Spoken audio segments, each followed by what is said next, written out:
Good evening. So, in the amount of time that it took her to introduce me, you all performed one of the most complex neurophysiological processes involving 32 paired muscles, so that makes 64, and one extra if you want to include it. It's controlled by 7 nerves and many, many parts of the brain. So, do you know what you did? You all swallowed your spit. That's what you did. While she was introducing me, you would have all swallowed your secretions. And so I guess a big question comes up. You all swallowed, but can you tell me exactly what happens when you swallow? Yep. Or how to start a video playing. This isn't not seeming to want to work. Okay, we'll move forward. That's quite all right. We tested it, but now it's... So this is me going to take a sip of water. And if you look at me with my x-ray superimposed on top, you can see that as the water comes in,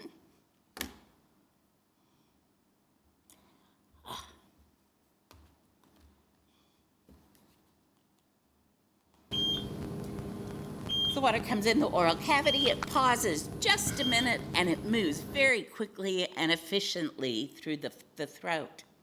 This is also me, but instead of drinking water in this one, I'm eating a very tasty shortbread cookie. I'm sure it's from Scotland. And so it moves a lot more slowly through the throat. So you can see me prepare the food in the mouth, pull it up in a nice little bundle, and then ship it back. Now, when we look at that, if we try to figure out exactly what happens with swallowing, from the outside, you can't see swallowing. We have to have tools so we can get in to the inside so we can see what happens during that process.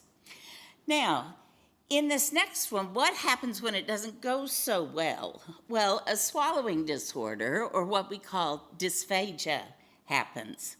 Now, you may not be an expert in interpreting x-rays, but you can very likely see the difference between my swallowing in the prior x-ray and this one. The person pushes the food back to the mouth. Much of it, in fact, pretty much all of it, gets stuck in the throat.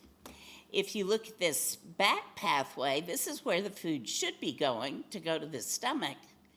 This lighter tube is the airway, and so any food that comes this way is going down toward the lungs. And then some food is sneaking up in the nose, never a very comfortable condition to have food coming out your nose. So, why do we care about swallowing? What is interesting and important about this? And I guess as the first one up, I get to tell you what is so fascinating about work in this area, both from a clinical point of view, but also a research point of view. So we care about it because it has very significant consequences on the healthcare of New Zealanders and elsewhere. You get compromised health. If you don't swallow well, it results in malnutrition, you don't get enough calories in, dehydration, you don't get enough fluid in for your nervous system to function normally. And if food goes down the wrong tube, the tube to the front, then that can result in a chest infection or pneumonia. Ultimately, death from chest infection occurs in about 40% of our vulnerable elderly that have swallowing problems. One manuscript reported that 25% of adults diagnosed with swallowing problem will die within 1 month of receiving their diagnosis. 50% will die within a year if there's no resolution. So it has significant health complications. The economic impact is also significant. I very recently graduated a PhD student in health economics who took on as her project looking at the cost of dysphagia to the New Zealand healthcare system. And she looked at all patients with a stroke between May to October of 2018. Looked at all of those patients. She found those who had swallowing impairment, those who had swallowing impairment and required getting food through a tube that goes into their stomach, so severely impaired patients, and people without dysphagia. And she matched those all by many, many variables that may influence outcome. What she came up with is that the total cost of dysphagia to New Zealand society was $89.6 million in 1 year. It's a lot of money that dysphagia is costing our government and from our taxes that we need to come up with. That figure was made up in hospitalization costs, community rehab, hospital-level aged care, so across the spectrum. But that represents the cost for 1 year only in stroke. And although stroke is a very prevalent, or is an etiology that has dysphagia presenting very commonly, certainly not the only one. It doesn't include any Parkinson's patients, any children with cerebral palsy. It's a broad range of etiologies that I think that Dr. Macrae is going to address when we get to her talk. And I guess most importantly, what gets me out of bed in the morning, and I think what gets all of us out of bed in the morning, is the issue of quality of life. This quote came from the wife of a patient who was trying to get us for treatment. He said the other day that his was a world of almost. He could almost walk, almost talk, almost see, and almost eat. And I guess my mantra, if you will, and what drives me to do this work, is that we invest a lot of money in healthcare trying to keep people alive. And that's very important. We want people to stay alive. However, if we're going to keep them alive, we have to make their life worth living. And that's the role of rehabilitation. And I guess that's why I do the work I do, because it's not good enough to keep people just breathing. We have to keep people enjoying their life. So you might ask me, can you actually fix swallowing? Now, that's a really tricky question, that one. Swallowing has always been considered to be a reflex. Those who were at the earlier talk heard a bit about this. All of our early research tells us way back to 1723 was the first documentation of a swallowing reflex. Now, you can't really rehabilitate a reflex. So we decided, okay, well, if you can't change the reflex, maybe we can make the muscles stronger. So early on, we treated all patients with swallowing impairment as if they were weak, because that's all we knew how to do. Maslow says that if all you have is a hammer, everything looks like a nail. And I think that we took that approach very much in swallowing. Now, one of the things, sorry, I pushed the button before I was supposed to, but we know that not all dysphagia is due to weakness. There are other issues. Now, to answer some of the questions around dysphagia, I want to do a couple of little experiments so that you can see why we think this is such an interesting area. On the count of 3, I want all of you to raise your right hand. All right? 1, 2, 3. Well, there you go. If you all had a right hand, you probably all raised your right hand. I can't see all of you, but probably so. Now, the interesting thing about right hand raising is it's controlled by the voluntary motor part of the brain. You want to do something? Your brain says, oh, she'd like to raise her hand. It organizes that activity, sends it down to the motor strip, so you perform the activity. Purely voluntary. If I say for the next 15 minutes, do not raise your hand, if you're cooperative, nobody will raise their hand. If you're cooperative, right? So let's try another one here then. On the count of 3, I want you to have a single heartbeat in unison. Right. It's a little bit trickier, isn't it? You can't really control your heartbeat that much. And heaven forbid if I said in the next 15 minutes, no more heart beating. That would be a very bad thing. The heart will do what the heart wants to do, right? So it just keeps on beating. Swallowing is not that.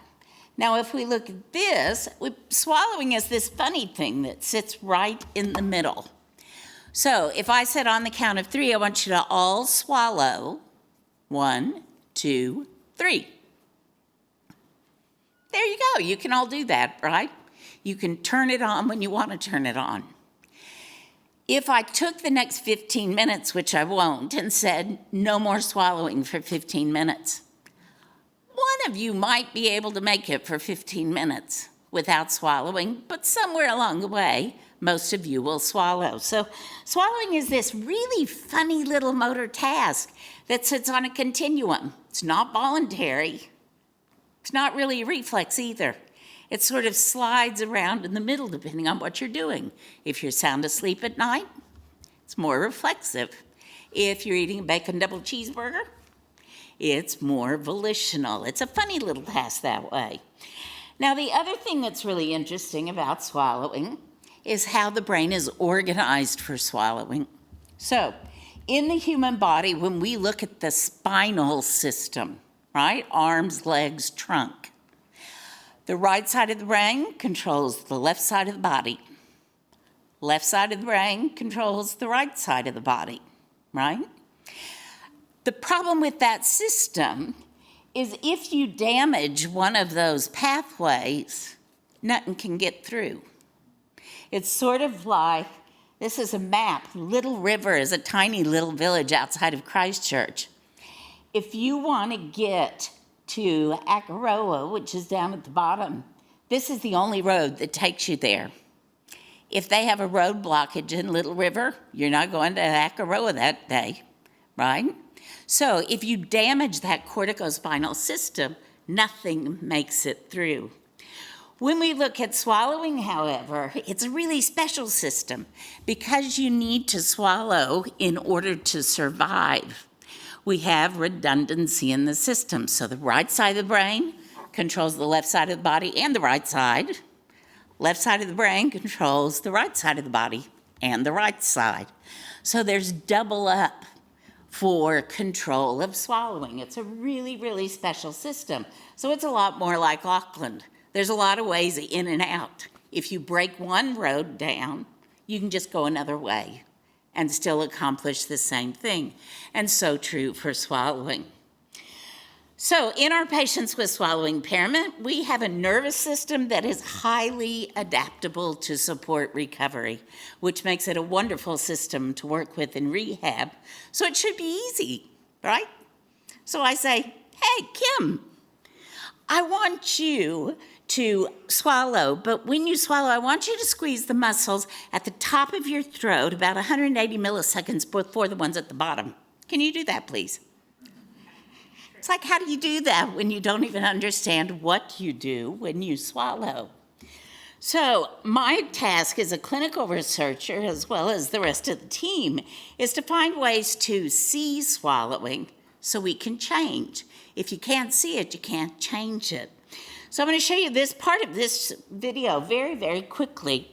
This is a woman with Parkinson's disease. And of course, if anyone knows much about Parkinson's disease, her medication is not doing its trick. And if you watch her little feet, she has tiny little shuffling steps, and she can't change direction very easily. When I see those feet, I see a tongue.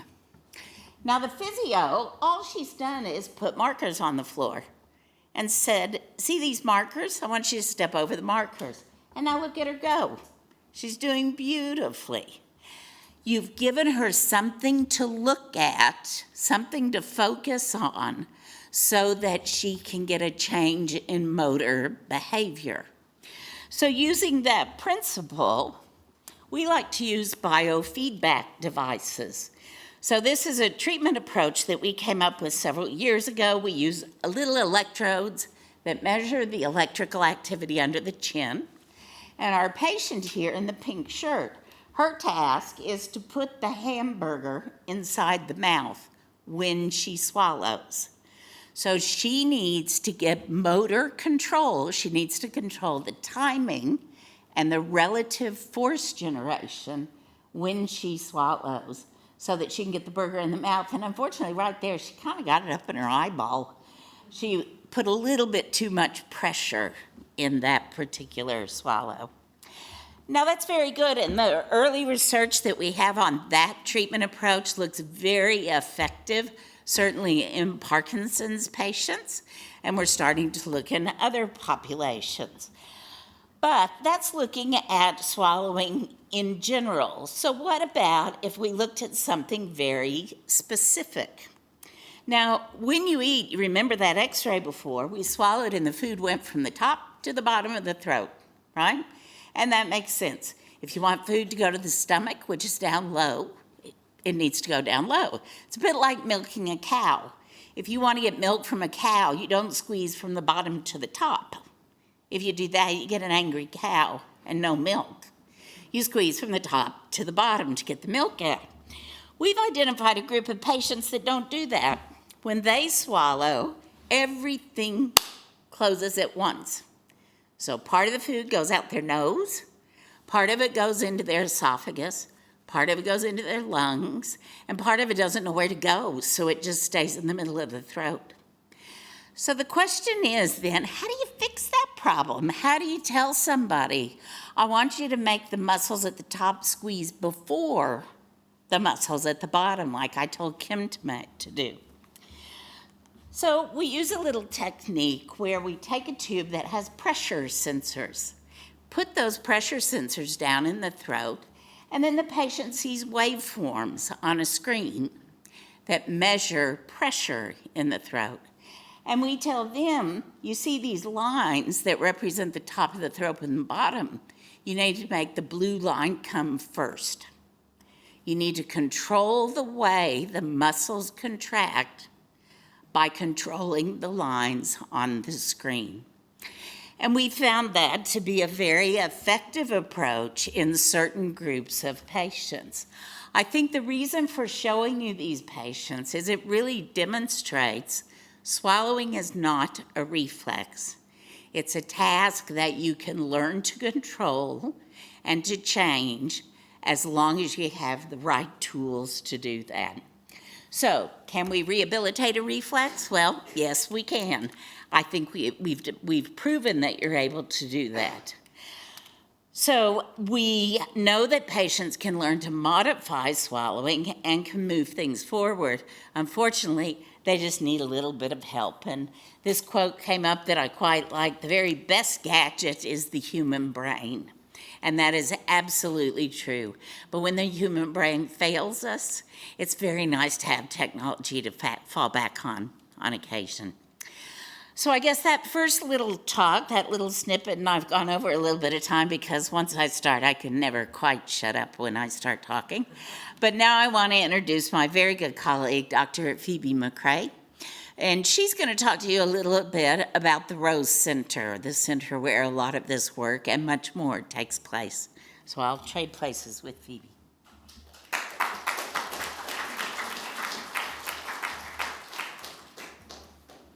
Kia ora koutou. I'm Phoebe Macrae. I'm the Deputy Director of the Rose Centre. So I'm going to tell you a little bit about the centre, which is where the three of us are based, and a few of the things that we've achieved over our 10 years of existence, and a couple of the things we'd like to achieve over the next 10 years or thereabouts. So just to start off, we often get asked about why we're called the Rose Centre. So it's due to this lovely lady, Mrs. Shirley Rose.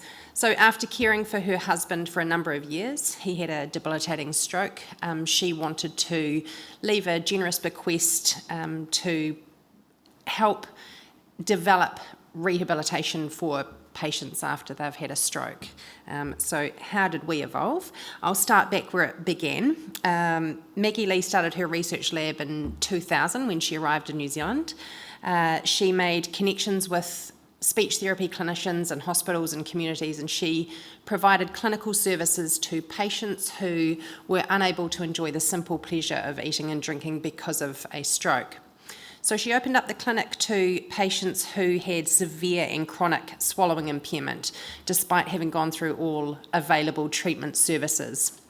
So this specialist clinic served as a space for learning, problem solving, critical thinking, a place to trial novel treatment approaches that would hopefully fix patients who were previously deemed unfixable. So these clinics allowed patients to inform the education of students who were in the lab, helped to ground the development of a research program which is grounded in direct clinical need. It also ensured that researchers and students who were based in that lab learned from patients about the potential for recovery and learned about their needs along that journey. So the centre started to outgrow the Brain Research Institute, where it was based at the time, because it attracted a large number of postgraduate students, many of these from overseas, and got really busy providing intensive rehabilitation to patients who couldn't swallow after their stroke. So in 2014, the Canterbury Medical Research Foundation helped to funnel the generous bequest from Mrs. Shirley Rose, and combined with some support from the University of Canterbury's Faculty of Science, we were able to move into a building at St George's Hospital, which was purposefully fit out as a clinical research centre. So our vision back then was to challenge current definitions of best practice for the rehabilitation of stroke, and we wanted to do this by providing novel and innovative clinical services alongside robust collaborative research. So collaborative with our patients and collaborative with other specialists to enhance the lives of people who are living with the effects of stroke. I just want to circle back to numbers for a second, because I think one of the big developments we've made over the last 10 years is understanding the needs of the wider community. So dysphagia is not a disease in and of itself, it's a symptom of many conditions, and so dysphagia affects a number of patients who have neurologic impairment beyond just stroke. Parkinson's, we know that over 80% of people with Parkinson's disease, over 80% of people with dementia will need input for a swallowing disorder at some point in their disease progression. A large number of traumatic brain injury will also need the same. So while we are called a stroke rehabilitation centre, we've been working as a swallowing centre. Assessment, management, rehabilitation, compensation, whatever's been needed. We're focused on making eating safe and effective or efficient for anyone who needs it, regardless of their medical background and regardless of their medical trajectory. So it's a pretty busy space there now. We house up to 14 postgraduate students. Most of these are University of Canterbury, but we have had some Otago students through there as well. These are PhD, Masters and Honours students. While our core work in the clinics is with patients with swallowing disorders, we've extended the use of our skills into some other upper aerodigestive functions, and because these happen in tandem for many of our patients, and because a lot of our skills cross into that area of being able to work with those. We have a few lines of research within the centre now, most of them supporting the overarching aim of developing new and effective ways of treating the impairments that we see in our clinics. Our research also focuses on development of technology, and I'll talk a little bit more about that shortly, but you've also heard about that from Maggie-Lee. So we've graduated over 25 PhD students, over 22 master's students, and more than 30 honours students in the 10 years that we've been there. These students have come from New Zealand, Germany, Malaysia, Singapore, the UK, Australia, Iran and Israel, and I'm sure I'm forgetting a whole bunch more. Students in our lab present every year at the two largest international swallowing conferences, one based in North America and one based in Europe. Our postgraduate students also work in our clinic. So not only do they come out with theoretical knowledge about swallowing and the potential for rehabilitation, they also come out with research skills, but really importantly, they come out with practical skills to work at the coalface and understand work at the coalface. This produces pretty special graduates, in my opinion. I think that when you see students coming through a program like this, they're focused on clinically relevant research, but they also maintain their passion because they're connected with the patients that we're in this for in the first place. So we're all trained speech and language therapists who work in the clinic. our specialty is swallowing, but when your stroke means that you can't talk or your voice is really different as well as you can't eat, it seems a bit ridiculous that we would refer you elsewhere to receive services for that. So we have extended our services to cover many of the impairments that sit within our wheelhouse for our patients. We've also used our collaborations with respiratory physicians, otolaryngologists and physios to start assessment and treatment of some of the other upper aerodigestive functions like coughing and breathing. Another aspect of, we obviously provide intensive treatment. That's the focus of what we've been doing for a while. We've moved beyond just adult patients who have had a stroke. We work with paediatric populations, a large number of conditions, and the other symptoms that are associated with neurologic impairment. Another aspect of our clinical service is professional development. So we encourage clinicians from around the country to contact us when they have really complex cases that they want some more heads in on problem solving through. So we will often sit around in our research lab groups on Mondays and problem solve through patients, and then we liaise back with the clinicians in the community to help work with that patient. We also provide a 2-week intensive training course every year that's attended by New Zealand clinicians, but also many from overseas. So we've talked about tech development a little bit and the importance of that. Because the area that we work in is so invisible, we need ways of being able to see the processes and the movements that patients need to be able to achieve to take part in their rehabilitation. So biofeedback tools and the development of those is a really important part of what we do to help make treatment accessible for the patients that we're working with.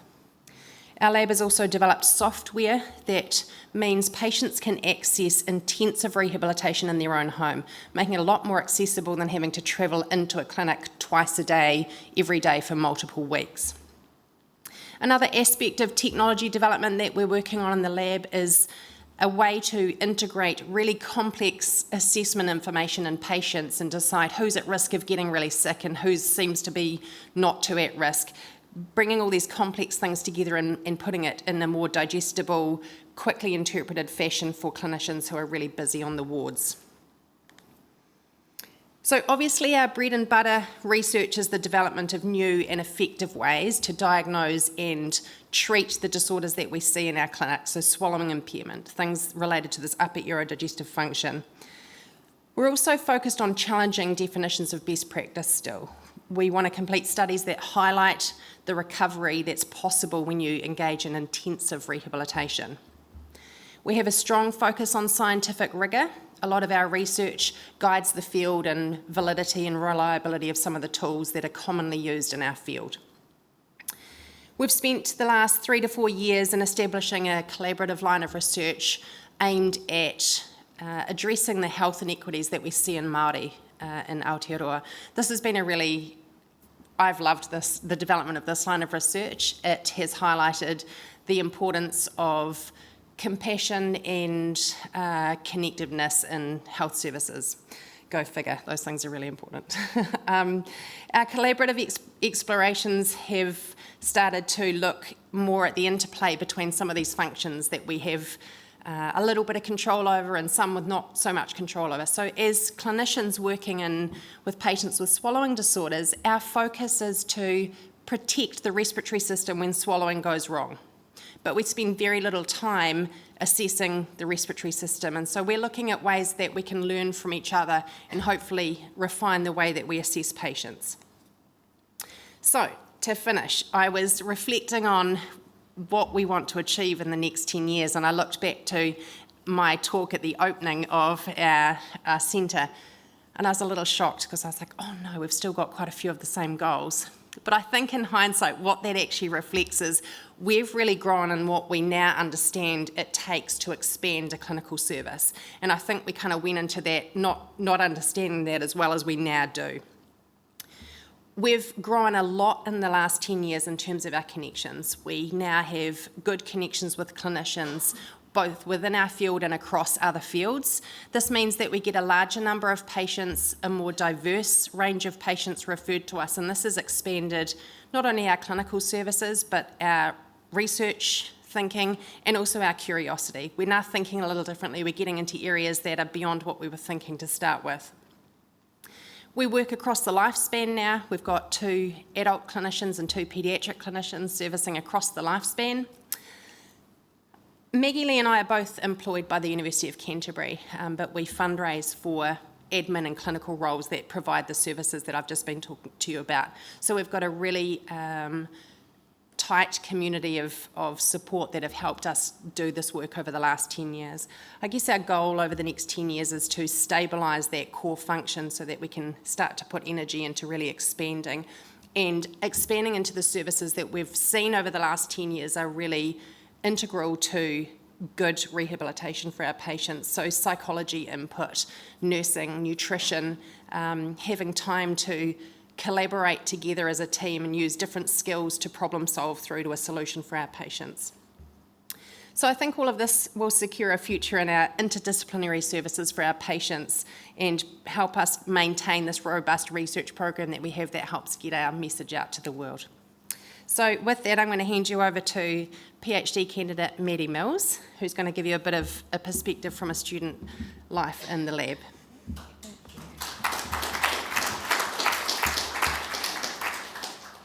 Kia ora everyone. As Phoebe said, I'm Maddie and I'm a PhD student currently at the Rose Centre. So yes, can provide some perspective on what Maggie-Lee and Phoebe have spoken about today from a PhD student, that perspective. Again, I'll touch on some of the research that's happening right now in the lab and of course how the Neurological Foundation has helped me get to where I am, as young as I am in my research journey. So who am I? I'm from Christchurch originally. I was born and raised there and then stayed there to complete my speech and language pathology training.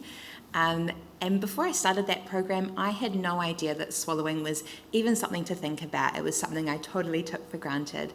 Maggie-Lee and Phoebe both taught in that course and like they have today, did a really great job of explaining that not only is swallowing something that can go catastrophically wrong, it's devastating when it does. And so when I graduated, I was left with a huge interest in this area, but also this pressing awareness that there's still so much that we don't know and so much that's still to be done. So I decided to stick around to do my PhD and dedicate a good 3 to 4 years to just be curious in this area, try and answer some of those questions, and hopefully it can translate to a career. We'll see. So an overview of what my PhD is about is of course rehabilitating swallowing, because imagine if you couldn't swallow. Imagine it's your birthday and you blow out your birthday cake candles but you can't have any of the cake. That's a massive barrier to participating in our society and, as Maggie-Lee and Phoebe shared, can have devastating consequences on physical health as well. Maggie-Lee's talked about how we used to think that swallowing was a reflex, and as a result of that we were so limited in what we could do to treat it or to manage it. So you could have some birthday cake, but we're going to mash it up to a puree-like texture or a liquid that you have to drink, which isn't very nice. So my research is focusing on this idea that swallowing is actually a skill, not a reflex, and if it's a skill, it means it's learnable. Just like you can learn how to ride a bike or play the piano, you can learn how to swallow again. Maggie-Lee talked about this rehabilitation tool with the sticky patches under the chin that focuses on training swallowing skill. And my PhD is investigating, does that rehabilitation tool change the brain? It's generally pretty accepted that when you learn a new skill, like the bike or the piano, that changes the brain, new connections are made or they're made stronger, and that's why it works. So that's what my PhD is investigating. Why do we care about this? I think Maggie-Lee and Phoebe have done a great job of emphasising that we care because eating and drinking is life. It is in terms of sustaining life, but also, as Maggie-Lee said, making it worth living. It's a family dinner, it's a piece of birthday cake on your birthday, a coffee with your neighbour, it's everything. So at the end of the day, the whole point of my research and the research that comes out of this lab is to get people back to a photo like this. So of course, if I'm looking at whether or not it changes the brain, that's great, but our brains are pretty famously hard to see with the naked eye because they're tucked safely within our skulls, thankfully. But we do have some tools that can help us visualise the brain, but they're quite expensive. One of those tools is EEG, and thanks to a small project grant from the Neurological Foundation, we were able to purchase an EEG system for the Rose Centre and for use in my PhD research, which I cannot explain how great the gratitude I have for that. So EEG is a tool of measuring brain activity where you wear a cap just like that with sensors over the brain that measure brain activity. From that information, you can infer what parts of the brain are active when you complete a certain task, in our instance, swallowing, how activated they are, and importantly, how that changes as a result of treatment. This device in particular hasn't been used in swallowing before, so the first role of my PhD is to look at the feasibility of its use in swallowing and ironing out some methodological points. But once we've done that, it will be used in my greater PhD research, which will look at the change in how the brain works and how it's structured before and after that swallowing skill training. So as a PhD student at the Rose Centre, the research that I'm doing, I would say, would not be possible without two key things in particular. One is support exactly like this from people like yourselves and foundations like the Neurological Foundation that allow us to actually access and hold in our hands this equipment that is crucial to conducting any research like this. So that's a huge facilitator. In fact, we couldn't do it without it. So that's one very important thing. The other thing is that as a PhD student who is very young in her research career and has so much learning ahead of me, having a really supportive learning environment like the Rose Centre is the other thing that I don't think I could get through something like this without. So important to my success, the success of my research, and the success it has in actually making a difference to the patients. So, as Phoebe mentioned, there is a huge team that makes up the Rose Centre, clinical directors like Maggie-Lee and Phoebe, but also the clinical speech language therapy team, and then a whole host of students, PhD, Masters, Honours, clinical undergraduate students as well. I could not imagine completing a PhD alone in a solo office somewhere where I sit at my computer and don't talk to anyone like these amazing people. Being part of the Rose Centre has opportunities that I'll talk through now, but at a very fundamental level, friendship and support like this, that means it's possible to get through it. So yeah, lots of things that come with the lab, and Phoebe's touched on quite a few of these that make us, good researchers and good clinicians and good people by the time we graduate with whatever degree we're coming through there with. One of those is, and Phoebe touched on this, our weekly group meetings that we have every Monday, no matter what, for 2 hours a day, dedicated to discussing whatever we need. It might be that we bring an interesting research paper to dissect, discuss complex patient cases. There's never a challenge that can't be brought to a meeting with the entire group, which is important because there tend to be quite a few challenges in research. The clinical experience is so important for making sure that we never lose sight of the point of it all, which are, of course, the patients, and of course that when we graduate with our PhDs or whatever the degree may be, we have experience in both areas, research and clinical. Being affiliated with the University of Canterbury means that we have opportunities to teach, so giving lectures or marking assignments, which if we want academic positions in the future is very useful in our CVs. We have access to some amazing training opportunities that for specialist assessment and treatment techniques that we wouldn't have access to necessarily otherwise. So you can see here Jess is learning how to perform laryngoscopy on me actually. So that's a long skinny camera that she's putting through my nose and looking at the inside of my throat on that screen there. So that's the other thing. Not only do we get access to training, but also countless fellow students that will happily be guinea pigs, as I was in that instance. Networking, we have, as Phoebe mentioned, an intensive clinical dysphagia course where practising speech-language therapists from around New Zealand and the world come in to learn from Maggie-Lee and Phoebe and other lab members. And we can often also host international researchers, which in a field like ours and a who-you-know world is so valuable to have those connections to North America, Europe, Asia, which is very good. Support is obvious, and I mean that in terms of support with research design, scientific methods and statistics, but as I said before, friendship, camaraderie, knowledge sharing that comes with being part of quite a tight-knit group of students. It's important for simply getting through, but also professionally, meaning that we can have some experience and support other students in a range of projects that aren't just the ones that we're doing for our own PhDs. We get to put our hands in lots of pies. And there are some amazing research projects that are happening now by some amazing fellow students that I just wanted to touch on briefly. So this is Alvis Fung. Alvis worked clinically as a speech-language therapist for a number of years in Malaysia before coming to New Zealand specifically to study his PhD at the Rose Centre. His research is focused on at-home rehabilitation for stroke patients. So as Phoebe mentioned, often after neurological damage like a stroke or those living with the ongoing effects of neurological change, coming in for intensive rehabilitation can often be quite challenging.